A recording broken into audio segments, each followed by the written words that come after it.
Olá! Nos vários cursos e consultorias que eu já dei por aí, eu percebi uma grande dificuldade de programadores novos e experientes de entender e aplicar corretamente os conceitos de classe, objetos, instância, herança, poliformismo, encapsulamento, abstração. São esses termos utilizados quando a gente fala de linguagem orientada a objetos. E, na verdade, eu desconheço qualquer linguagem hoje que não tenha, pelo menos na sua essência, objetos lá dentro para serem manipulados. Portanto, esse vídeo é para que você entenda de uma vez por toda classe, objeto e as implicações que se envolvem. Vem comigo e aprende de uma vez.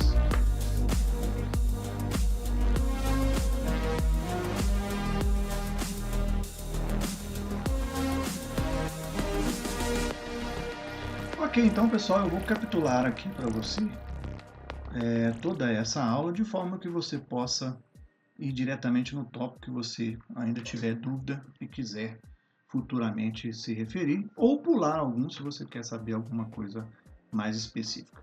Vamos lá. Ok, eu vou iniciar aqui falando primeiramente de objeto, porque parte de uma forma representativa do mundo real e fica mais fácil de entender os outros conceitos. Um objeto, se alguém te perguntar o que é um objeto, você fala, bom, um objeto, qualquer coisa pode ser um objeto. Né? Por exemplo, um parafuso de carro é um objeto, uma carteira é um objeto, uma flanela é um objeto, uma xícara é um objeto, um celular é um objeto. O que mais? Uma caneta é um objeto, um clipe é um objeto, uma mesa é um objeto, um armário é um objeto. Tudo é um objeto. E é exatamente isso que o mundo virtual na programação apresenta. Qualquer coisa pode ser um objeto. Um aplicativo pode ser considerado, para efeito de utilização do sistema, como uma instância de um objeto. Um botão pode ser um objeto, uma janela pode ser um objeto, uma frame pode ser um objeto, uma div pode ser um objeto, tudo pode ser um objeto no mundo computacional. E o que acontece? Assim como no mundo real, eu vou pegar aqui como exemplo, um carrinho que eu tenho aqui. Se eu pegar esse carro e começar a descrever características dele, você vai me perguntar algumas coisas. Digamos que eu não tivesse mostrado e ligado para você. Eu tenho um carrinho aqui, estou querendo te vender. Aí você vai me perguntar, qual o tamanho? Uma característica. Qual a cor? Que tipo de carro é? Tem roda ou não tem roda? As rodas dele são de plástico ou de metal? Tem farol de milha? Então, essas características, ou a nomenclatura dessas características num objeto, são consideradas propriedades. Propriedades. Então, todo objeto vai ter as suas propriedades e vão ter também os seus métodos. Então, a descrição de propriedade é que ela armazena dados e o estado, e podem ser alterados de acordo com as circunstâncias. Por exemplo, um carro pode mudar de cor? Pode. Não é comum, mas pode. Então, cor é uma propriedade. O conteúdo ou estado da cor do carro no momento é o conteúdo da propriedade e pode ou não ser alterado aí de acordo com cada característica. Acontece que, além das propriedades, os objetos possuem métodos. O que são métodos? Métodos são ações ou comportamentos ou ainda atitudes que um objeto pode tomar. Então, por exemplo, em se falando de carro, você pode dizer que o carro tem a característica de ligar, tem método de ligar, método de desligar, método de acelerar, método de frear, método para acender os faróis e por aí vai. São as várias funcionalidades. Se nós trazemos isso para uma pessoa é objeto, no mundo computacional pode ser assim, pode ser um objeto. Bom, objeto pessoa é genérico. Então, vamos começar a dar características dessa pessoa. Qual o tamanho dela? O sexo? A cor dos olhos? Que roupa veste hoje? Qual a preferência alimentar? Eu estou dando várias características ou várias propriedades. Métodos que uma pessoa faz. Levantar, sentar, piscar, falar, gritar, gesticular. Enfim, cada objeto vai ter as suas características, propriedades e as suas funções, que são métodos. Esclarecido isso? Objeto, representação de algo. Propriedades, características do objeto. Métodos e ou funções são ações ou eventos ou coisas que acontecem com o objeto que, inclusive, podem mudar suas características. Agora que você entendeu o conceito de objeto, eu vou mudar um tiquinho aqui a tela para te explicar o conceito de classe. Vamos supor que você trabalha numa montadora e tem uma ideia fenomenal sobre um carro. E aí você chega no seu chefe, que manda para o chefão, e que manda para o chefão do chefão, Deus dos deuses, dentro da empresa, e ele fala, bom, quero ouvir quais são as especificações desse carro. Aí você para e pensa, não, peraí, esse carro vai ter as seguintes características. Você está descrevendo um objeto, mas ele não existe ainda, tá vendo? Ele vai ser preferencialmente na cor tal. Ele vai ter altura X. Ele vai ter velocidade tal. Então você começa a especificar. Os faróis dele serão assim, etc, etc. Essa especificação, repara que o carro não existe ainda. Essa especificação de como será o objeto é que é a classe. Olha só, ficou fácil de entender agora, não é? Eu especifico como que é uma classe. E aí você já posso explicar também o conceito de classe e subclasse. Por exemplo, aqui eu já entrei direto com carro, mas nós poderíamos estar falando de uma classe superior que seria veículo. Veículo seria uma classe mais genérica ainda. Veículo, bom, aí a primeira propriedade desse veículo seria talvez tipo de veículo. Que tipo? Ah, vai ser carro, vai ser SUV, vai ser caminhonete, vai ser um 3/4, vai ser um gigante Scania International. Enfim, percebam que eu posso trazer características e vou especificar a minha classe de acordo com o propósito final que eu tenho. Então, por exemplo, dentro do sistema, eu poderia especificar a classe aluno. Aluno, quais são as características do aluno? Bom, ele tem idade, sexo, telefone, muito parecido com uma pessoa. Mas, além disso, ele tem um número de matrícula, ele tem a data de inscrição, né, na instituição, ele tem, sei lá, um nível de escolaridade. Enfim, são informações que se interessam ao objeto aluno. Mas repara, eu já falei antecipado, que o aluno é uma pessoa. Então, eu posso ter uma classe pessoa e derivar dela um aluno. Ok? Assim como eu tenho a classe veículo e derivo dela o carro comum, hatch ou sedã. Então, assim, eu quero que vocês entendam aqui, nesse momento ainda, eu vou voltar a falar sobre essa questão da herança, o conceito de classe. O classe nada mais é que a especificação futura do objeto. Ok? E aqui eu já mato de uma vez também o conceito de instância. Instância é nada mais que a materialização do objeto em si. Se nós falarmos de linguagem de programação, deixa eu ver se eu pego aqui já um código aqui para vocês entenderem. A maioria das linguagens vai usar a opção new, ou seja, nesse momento eu estou instanciando um carro. Estou gerando um carro. Até então, ele só estava especificado, era a classe. Agora, quando eu gero um carro, eu tenho um objeto e é uma instância da classe car. Ok? Tá entendido? Classe, objeto, bola para frente. Agora a coisa fica boa. Simbora. Ok, agora então vamos estudar as várias características de programação objeto que se implicam nas classes.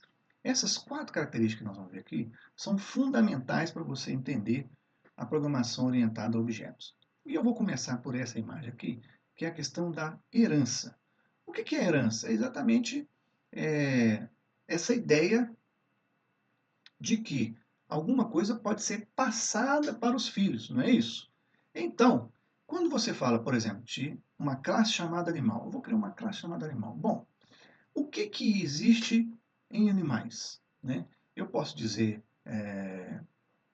tipo, se ele é racional ou irracional, seria uma propriedade. Outra propriedade, se tem pelo. Outra propriedade, cor do pelo. Se é fofo, se morde, se é doméstico ou não, se é domesticável ou não. Tudo isso são características gerais de uma classe animal. Mas aí, em determinado momento, eu vou criar uma classe chamada cachorro. Eu posso, nesse momento, dizer, bom, cachorro é uma classe herdada de animal.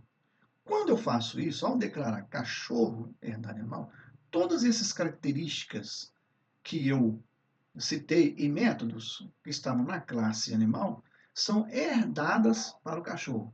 Isso é uma vantagem muito grande, porque significa que eu não preciso reescrever nada daquilo lá. Eu vou utilizar as mesmas propriedades e os mesmos métodos que já existem no animal. Aliás, eu posso, inclusive, sobrescrever métodos que existem lá. Por exemplo, fazer barulho. Né? Pode ser um método que a gente acione, o cachorro faz barulho. Qual o barulho que o cachorro vai fazer? Vai latir, vai derrubar a lata, vai fazer correr no quintal. Enfim, é, é uma característica de animal, né? Um método que poderia estar declarado em animal, e que aqui do cachorro se comporta da forma diferenciada. De toda forma, eu herdei essa propriedade e sobrescrevi ela quando eu estava falando do cachorro em si. A ideia de herança é justamente passar isso para frente. E aqui, vamos ver na prática, aqui, ó, dentro de um código C#, como é que isso funciona. Por exemplo, classe veículo, ok? Aí eu digo aqui, ó, public brand modelo, né? Por padrão seria Ford. E aí vai ter o método buzinar, on. Então, por padrão, todo veículo vai fazer bip, seria a buzina dele, ok? Por padrão. Só que eu declaro que uma classe carro, que é herança de veículo. Olha só para você ver. Nesse aqui, eu já vou especificar. Repare que esse veículo aqui, a princípio, né, embora eu possa mudar aqui, a princípio eu estou declarando apenas veículo da Ford. Mas aqui, como está em aberto e público, pode ser trocado também para outro tipo de veículo. Então, quando eu gerei essa classe carro aqui, herdada de veículo, todas essas propriedades aqui automaticamente estão disponíveis aqui dentro do carro. E olha aqui para você ver, então, na prática a coisa funcionar. Declaro um objeto, new carro. Quando eu fiz isso, eu simplesmente chanto carro, honk. Ué, mas na classe carro não existe o método honk. Existe sim, porque ele herdou o honk daqui. Entenderam o conceito de herança? Ele herdou o honk, herdou o brand, herdou tudo que a classe tinha. E aí, a partir daí, eu faço um novo conceito. Olha só que bacana. Então, por exemplo, no meu sistema de escola lá, eu crio a classe pessoa. Ele descreve a característica que toda pessoa tem. Sexo, documento, idade, enfim, data de nascimento, data de formação, etc, etc, etc. Classe pessoa. Aí eu faço uma derivação da classe pessoa para aluno. O que é específico de aluno?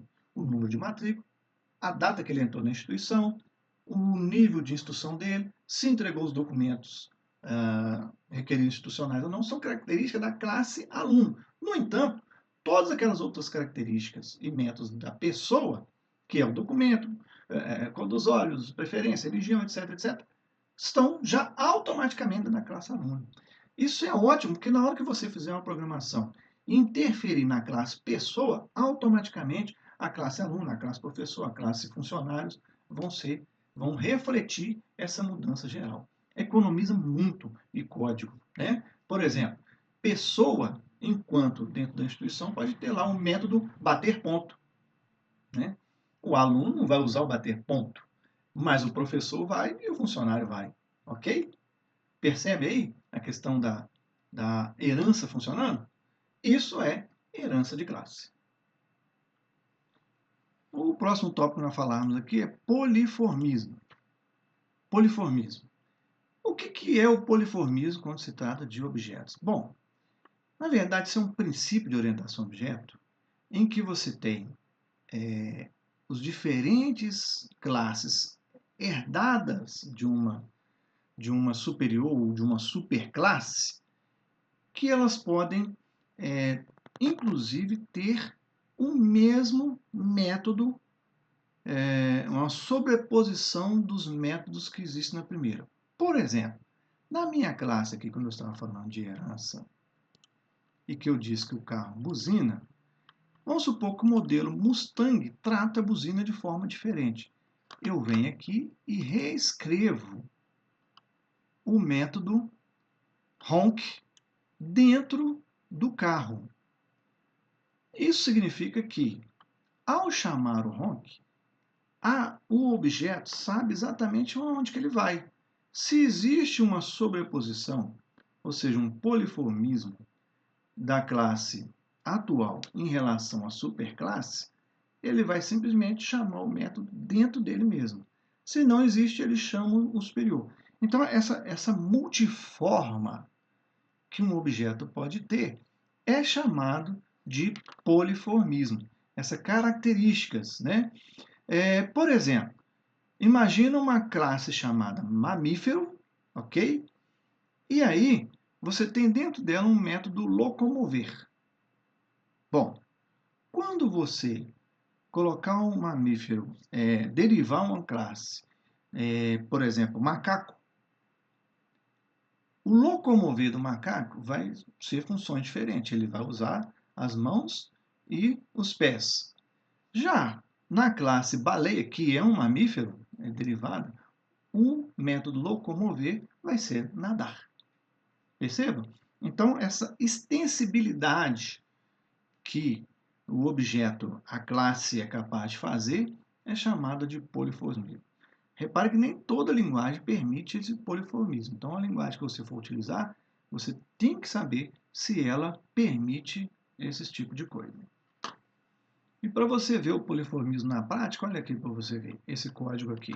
Eu tenho uma classe chamada animal e dentro dela eu tenho um método chamado som do animal. Ok? E aí, aqui eu vou escrever, aqui está dizendo, ó, o animal simplesmente faz um som. Então, assim, está genérico, ok? Aí eu declaro aqui um porco, né? Aqui, ó. Então, olha, veja bem que eu faço um poliformismo aqui, ó. Até marquei aqui, as três vão ficar marcadas. Então, quando eu chamar um objeto, ele for do tipo porco, ele vai executar, na verdade, isso aqui. O porco diz, ué, ué, tá aqui. Traduzido do inglês, hein? E quando eu chamar um cachorro, ele vai dizer, uau, uau, tá aqui. Vamos colocar bow, wow, bow, wow, bow, wow. Percebam?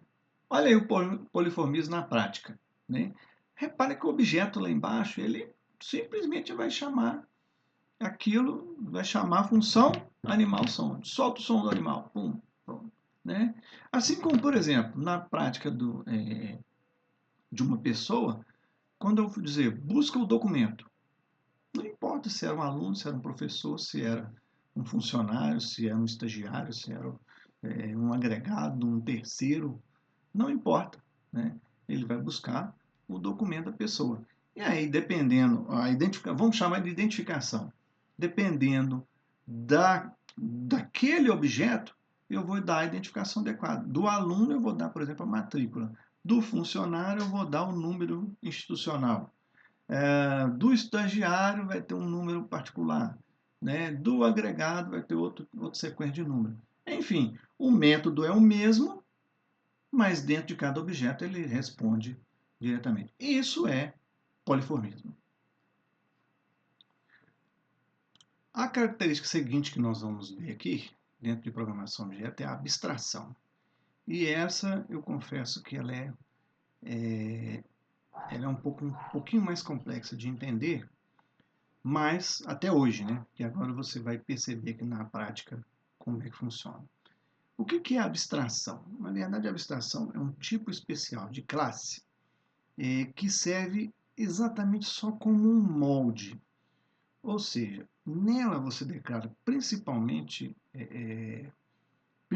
métodos, mas pode ser declarado propriedades também. Você declara métodos abstratos, ou seja, coisas que você obriga que quem herdar essa classe, quem gerar ela, tenha que fazer. Por exemplo, se nós falarmos da classe animal, a gente poderia colocar lá uma classe abstrata e colocar um método dela de fazer som. E não colocarmos exatamente nada. O que vai acontecer? Quando alguém pegar e criar a classe cachorro, baseado na nossa, na nossa classe animal, ele é obrigado a escrever o método fazer som, porque nós não tratamos isso, não fizemos nenhuma especificação. Repara que é o seguinte, ao declarar uma classe abstrata, eu não posso criar objeto na classe abstrato. Repito, a classe que é abstrata, ela não aceita que você crie objetos nela, porque tem coisas que precisam ser feitas que só vão ser feitas na classe herdada dela. Então, vamos na prática aqui para vocês entenderem dentro desse exemplo. Olha só, eu crio uma classe abstrata aqui, ó, chamada animal. Dentro dessa classe, eu crio um método abstrato chamado som do animal, ok? Repare que aqui eu não criei nada, não existe codificação nenhuma dizendo o que é som de animal. Mas coloquei aqui, ó, um método chamado sleep. Esse não é abstrato, ele existe, está aqui. Então, eu não consigo criar aqui um objeto, aqui embaixo, criar um objeto animal, porque a minha classe é abstrata, ela é só um molde, ok?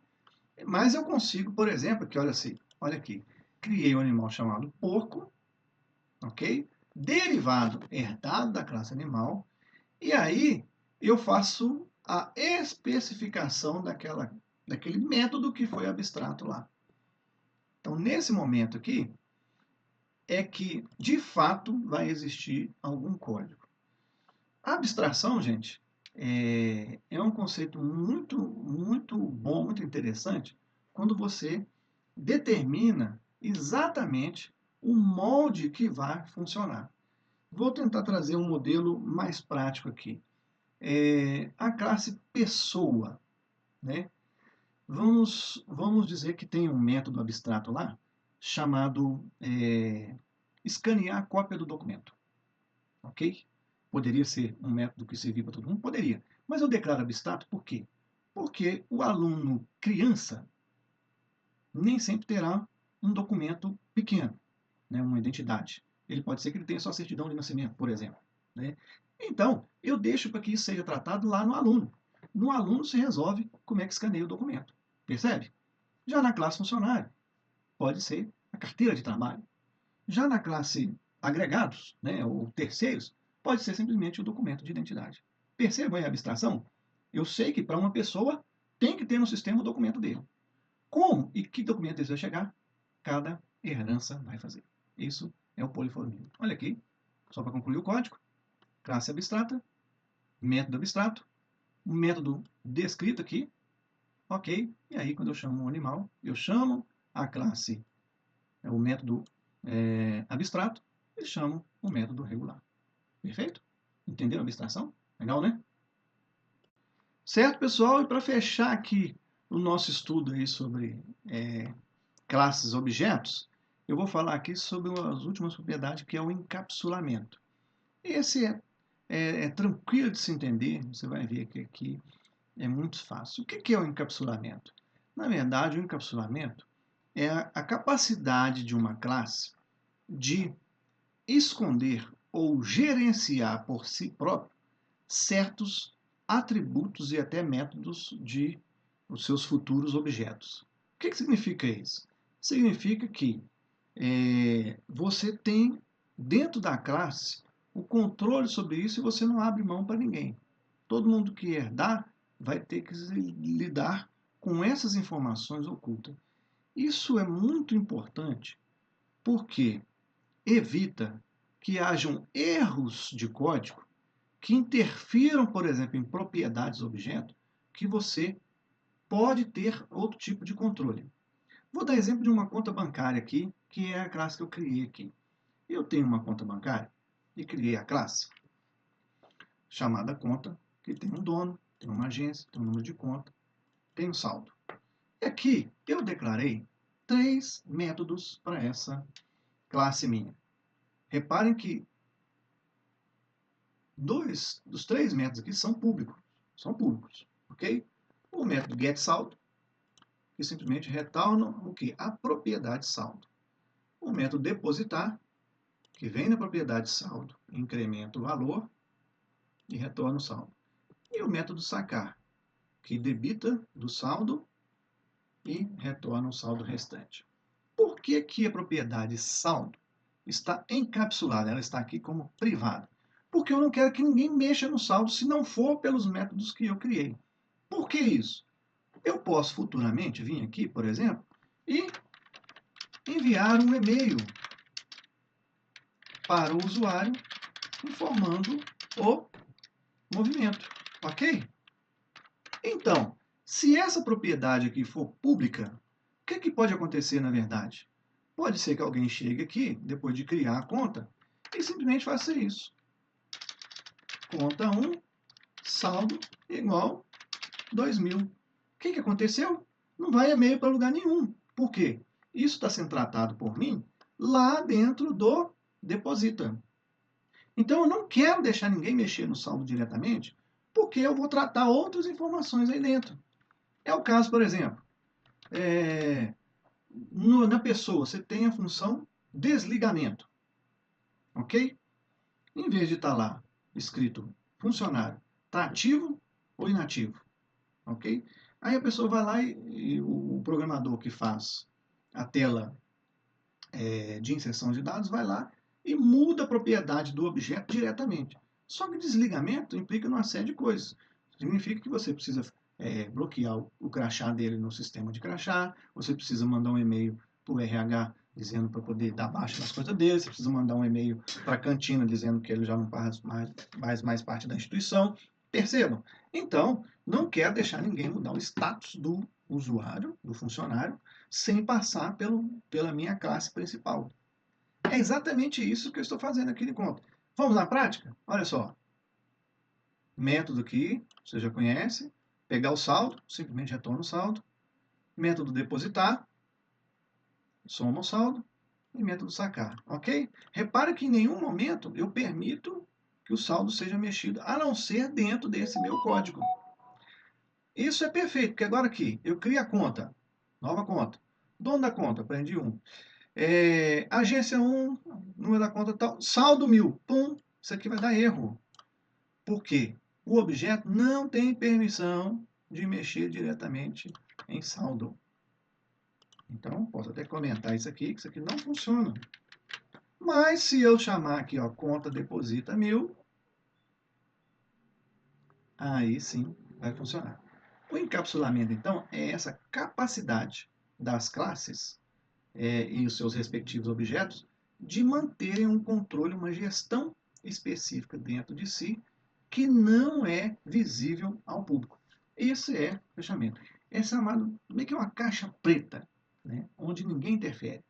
Tudo que sai e chega ali é mantido pela própria classe. Isso é encapsulamento. É isso aí, pessoal. Eu espero que agora tenha ficado claro para vocês o conceito de classe, objeto, herança, poliformismo, abstração e encapsulamento. Ok?